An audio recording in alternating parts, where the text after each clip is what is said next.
بسم الله الرحمن الرحیم. زما نوم دی فضل سید.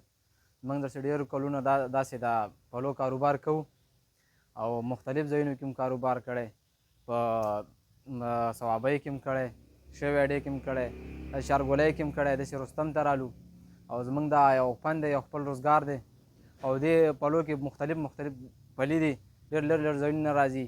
موږ سره تقریبا 4 قسمه پلي دي. یو مټې خاورې والا پلی دی، یو شګلنې خاورې والا پلی دی، یو ته وایي چې ممپله غټ سایز کې، بله دا د افغانۍ ممپله راځي، هغه بیل سایز دی. د دې هر یو خپل مختلف ریټونه دي.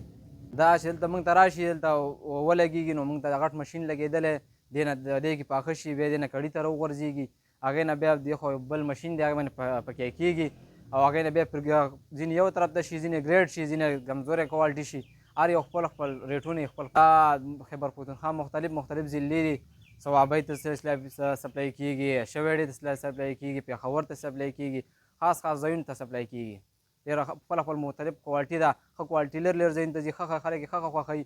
موږ دلته راغلي یو، دلته مشهور شو، دا ځای موږ ته ډېر ښه پرېوته، ښه چلېږي. لکه اوس دې حساب سداما کې نه ده، ډېر ښه چلېږي. دلته موږ خپل هم خرڅو په خپل دوکان باندې، پرچون باندې.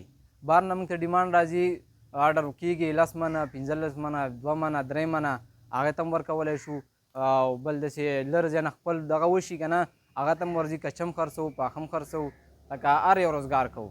که د ډرای فروټو آرډر وشي، هغه هم سپلای کوو. او که د پلو وي، پلي یو برانډ دی، دا یو خپل خاص یو ټولو ډرای فروټ یو بادشاه دی. لکه دا ډېر خرڅېږي، دا یو ښه کوالټي ده که نه، دا لکه بس هسې یو نوم تلی دی، دا لږ یو ښه شیز دی که نه. اوس جمع شروع شو. په دې جمع کې د دې استعمال ډېرې خلک په حجرو کې ناسته ولاړه کې، دا کوم ځای کې ګپ شپ وي، دا پلي خوري، لکه جمع ده نو خوړل یې ښه دي، ګرم دي، نو د دې استعمال لږ ډېر شوی دی جمع کې. کال به د پلو ریټ به چې و تقریبا 400 کې به کیلو، 450 کې به کیلو، اوس تقریبا 500 600 کې موږ ته راځي، 700 750 کې موږ خرڅوو. نو بلکې ګاهک چې راشي موږ نه پوښتنه وکړي چې موږ ورته خبره وکړو، نو هغه بې سوره هم شي، خفه هم شي، روان شي. نو لکه د هغې مناسب دې کال نه دی، لکه ډېر ګران شوي دي، لکه هغه نسبت باندې ډېر ګران شوي دي. نو لږ چاته خبره کوي نو خفه کېږي، نو اخیستلی نه شي، لکه د خرڅ نه لږ بار شوي دي.